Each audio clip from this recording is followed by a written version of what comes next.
Hello hi. ഇന്ന് നമുക്ക് കുറച്ച് ബീഫ് അച്ചാർ ഉണ്ടാക്കാം കേട്ടോ. എനിക്ക് ഒരു ഓർഡർ വന്നിട്ടുണ്ട്. പിന്നെ നിങ്ങൾക്കും ആവശ്യമുണ്ടെങ്കിൽ ഓർഡർ ചെയ്തോളൂ. ഞാൻ ഉണ്ടാക്കി വെക്കുന്നുണ്ട് കേട്ടോ.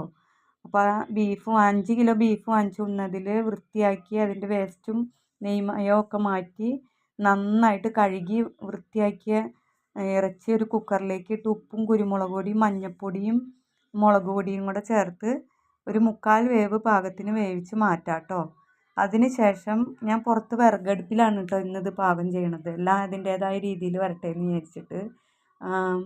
അപ്പോൾ ഞാനത് വിറകടുപ്പിൽ ഒരു ഉരുളി വെച്ച് അതിലേക്ക് നല്ലെണ്ണയിലാണ് കേട്ടോ ചെയ്യണത്. നല്ലെണ്ണയിൽ വെളുത്തുള്ളി നന്നാക്കി വെച്ചിരിക്കുന്ന കഴുകി വൃത്തിയാക്കി വെച്ച വെളുത്തുള്ളി മുഴുവനോടെ തന്നെയാണ് എല്ലാം വറുത്ത് കോരി മാറ്റാൻ കേട്ടോ. ഇഞ്ചി പച്ചമുളക് കറിവേപ്പില എല്ലാം വറുത്ത് കോരി മാറ്റാണ്. അപ്പോൾ നിങ്ങൾക്ക് എൻ്റെ വീഡിയോ ഇഷ്ടപ്പെടുകയാണെങ്കിൽ ലൈക്ക് ചെയ്യാനും കമൻറ്റ് ചെയ്യാനും ഷെയർ ചെയ്യാനും മറക്കരുത്. പിന്നെ നിങ്ങൾ തന്ന സപ്പോർട്ടിനും നന്ദിയുണ്ട് കേട്ടോ. കുറേ പേര് വിളിച്ച് കാര്യങ്ങൾ അന്വേഷിക്കുകയൊക്കെ ചെയ്തു. അപ്പോൾ വെളുത്തുള്ളി കോരി മാറ്റിയതിന് ശേഷം ഇഞ്ചി ഇട്ട് അതുപോലെ തന്നെ അതിൻ്റെ വെള്ളമയമൊക്കെ പോകുന്ന വരെ നമുക്ക് മൂപ്പിച്ചെടുക്കാം കേട്ടോ. പിന്നെ യൂട്യൂബിൽ കൊടുത്ത നമ്പറിൽ ചെറിയൊരു വ്യത്യാസം ഉണ്ടായിരുന്നു. 4003 എന്നുള്ളതിന് 4004 ലാസ്റ്റ് കൊടുത്തത്. അത് മാറ്റി കൊടുത്തിട്ടുണ്ട്. എല്ലാവരും ശ്രദ്ധിക്കണം കേട്ടോ. അങ്ങനെ പച്ചമുളകും കറിവേപ്പിലയും കോരി എടുത്തതിന് ശേഷം ഇതേ എണ്ണയിലേക്ക് നമുക്ക് ബീഫ് വേവിച്ച് വെച്ചതും വറുത്ത് കോരി മാറ്റാം കേട്ടോ. അപ്പോൾ അതിൻ്റെ എല്ലാ ഗുണങ്ങളും അതിനകത്ത് തന്നെ കിട്ടുമല്ലോ. ഇഞ്ചി വെളുത്തുള്ളിയുടെയും പച്ചമുളകിൻ്റെയും എല്ലാം മണമുള്ള എണ്ണയല്ലേ. അപ്പോൾ അതിലേക്ക് ആ ബീഫ് ഇട്ട് ഓരോ ബാച്ചായിട്ട് നമുക്ക് വറുത്ത് കോരി മാറ്റാം കേട്ടോ. ഇതിന് ശേഷം ഞാൻ അവിടെ കുറച്ച് വിനീഗറിൽ കാശ്മീരി ചില്ലിയും സാദാ മുളക് പൊടിയും കുറച്ച് മഞ്ഞൾപ്പൊടിയും കൂടെ വിനീഗറിൽ കുഴച്ച് മാറ്റി വെച്ചിട്ടുണ്ടായിരുന്നു.